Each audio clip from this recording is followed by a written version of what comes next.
जामूलं गुरुरपदं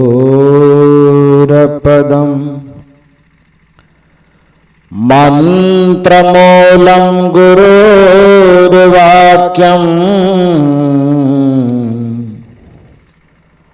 मोक्षमूलं गुरुर्कृपा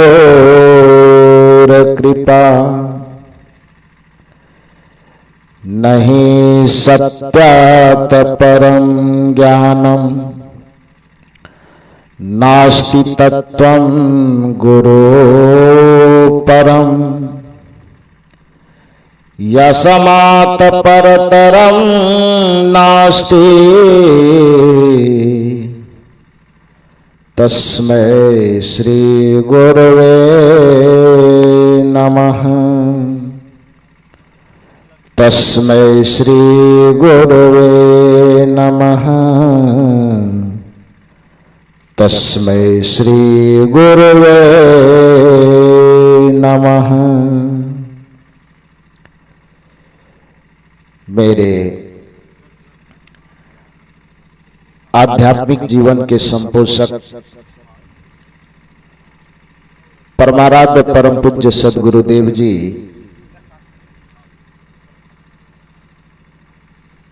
छत्तीसगढ़ की पावन धरा पर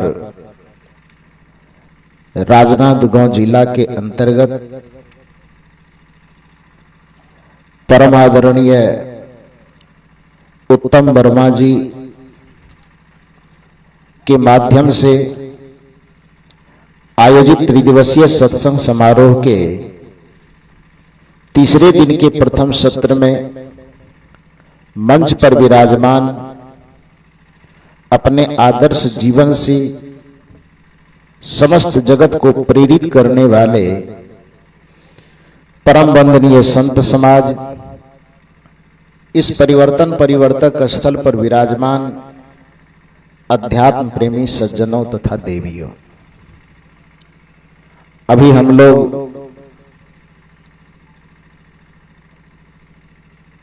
सद्गुरु कबीर साहब की परंपरा और उनके पदों को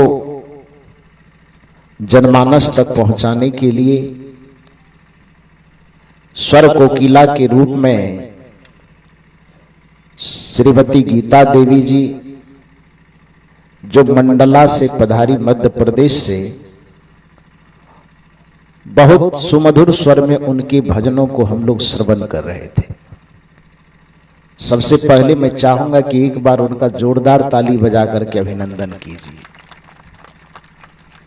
कि सचमुच में भजन में बहुत सुना हूं, 20-22 वर्ष से लगभग गाने का और सुनने का मौका मिलता है, लेकिन 3 दिन से जो उनके भजनों को सुन रहा हूं एक नए अंदाज में। भजन तो वही है लेकिन अंदाज नया है। इसके लिए आत्मा की गहराई से उनको बहुत जो भी साधुवाद है। उनका कोरस करने वाली मंडली छोटी बहन है और ढोलक पर उनके पतिदेव जी हैं। सबके लिए तबला पर जो है, सबके लिए एक बार जोरदार ताली बजा के अभिनंदन कीजिए। और आज जो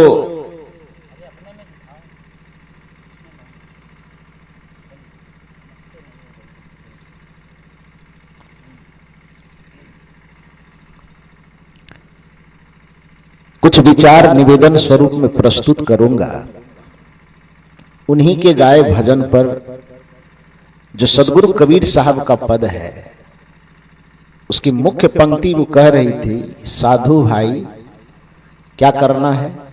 सत्य नाम की खेती करना है। सत्य नाम की खेती कर लो।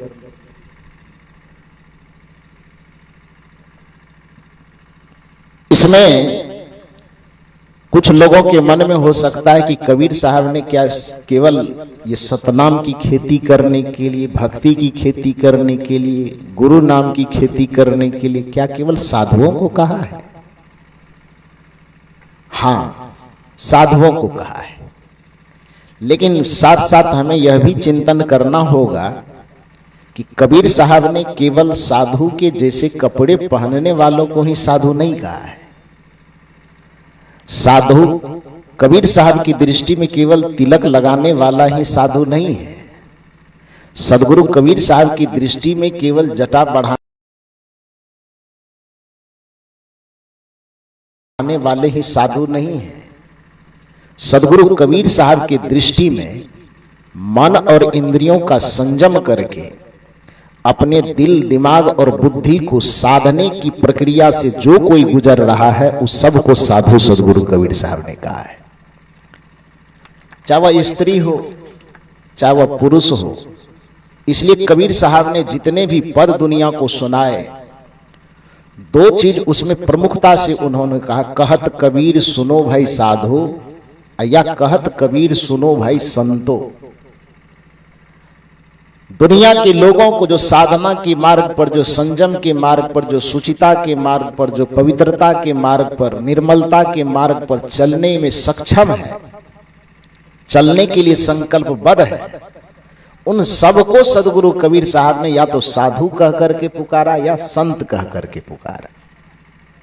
तो यहां यदि कहा जा रहा है कि साधु भाई सत्य नाम की खेती कर लो, तो इससे यह अर्थ न निकाला जाए कि कबीर साहब केवल जो जटा वाले, दाढ़ी वाले, बाल वाले, टीका वाले, माला वाले, बस उनके लिए यह उपदेश कर रहे नहीं, बल्कि सत्संग, संयम, सदाचार, शील, करुणा, प्रेम, दया, क्षमा के मार्ग पर चलने के लिए जो जो जीव, जो जो व्यक्ति संकल्पबद्ध है और साथ साथ संकल्प के साथ उस तरफ यात्रा कर रहे हैं, उन सब लोगों को, चाहे वह स्त्री हो चाहे पुरुष हो, सदगुरु कबीर साहब ने उनको साधु कह करके संबोधित किया है।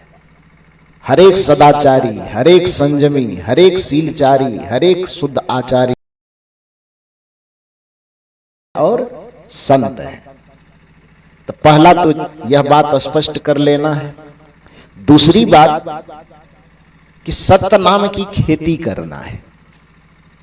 खेती करना यहां क्यों कहा गया? क्योंकि मूल रूप से खेत शब्द जो आज हम जमीन के लिए उपयोग करते हैं, वह खेत मौलिक शब्द नहीं है। खेत का मूल शब्द है क्षेत्र। क्या शब्द है? क्षेत्र। खेत क्षेत्र का अपभ्रंश है। जैसे हम लोग व्याकरण में पढ़ते हैं ना कि शब्द के उत्पत्ति के कितने प्रकार, उत्पत्ति के दृष्टिकोण से शब्द कितने प्रकार के होते हैं, तो व्याकरण कहता है 4 प्रकार के। कौन कौन? तत्सम, तद्भव, देशज, विदेशज। पढ़े हैं बचपन में कि नहीं पढ़े? मार लगी है हम लोगों को, सबको खाने पर संज्ञा, सर्वनाम, ये सब याद करने में नहीं मार खाना पड़ता है। खुद मास्टर साहब है तो आप भी मारे होंगे। तो व्याकरण में ये तत्सम, तद्भव, देशज, विदेशज, जो हम लोग बचपन में पढ़ते थे। तत्सम जो संस्कृत का मूल शब्द ज्यों का त्यों समाहित कर लिया गया हो भाषा में, शब्द में, शास्त्र में, उसको तत्सम कहते हैं। उसी संस्कृत के अनुरूप कोई भाषा यदि बनाई गई तो उसको तद्भव कहा जाता है। लोगों की बोल चाल में, देश की बोली भाषा में बोली जाने वाली जो भाषा है वो साहित्य में आकर के समाहित हो गई तो उसको देशज कहा गया। अब विदेश से जो भाषा है, जैसे लालटेन, ट्रेन, माइक, मोबाइल है, वो अंग्रेजी शब्द है। लेकिन अंग्रेजी माइक लाओ रे, थोड़ा स्टैंड ठीक करो, तो स्टैंड अंग्रेजी शब्द है, लेकिन उसको हम अपनी भाषा में शामिल कर लिए। अंग्रेजी शब्द है, लेकिन यह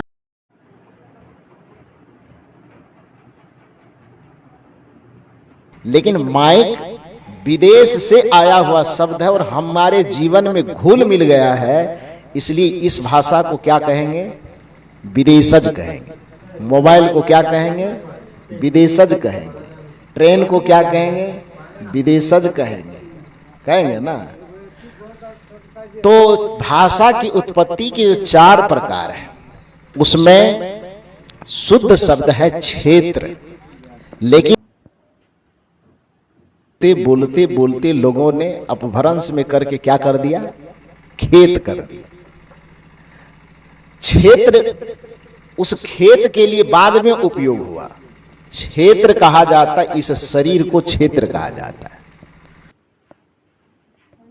आत्मा को क्षेत्रज्ञ कहा जाता है। आत्मा क्षेत्रज्ञ इति युक्तः संयुक्तः प्रकृतिर्गुणः तैरेव तु विनिर्मुक्तः परमात्मेत्युदाहृतः। इस क्षेत्र जैसे जड़ और चेतन है, सांख्य के दृष्टिकोण में प्रकृति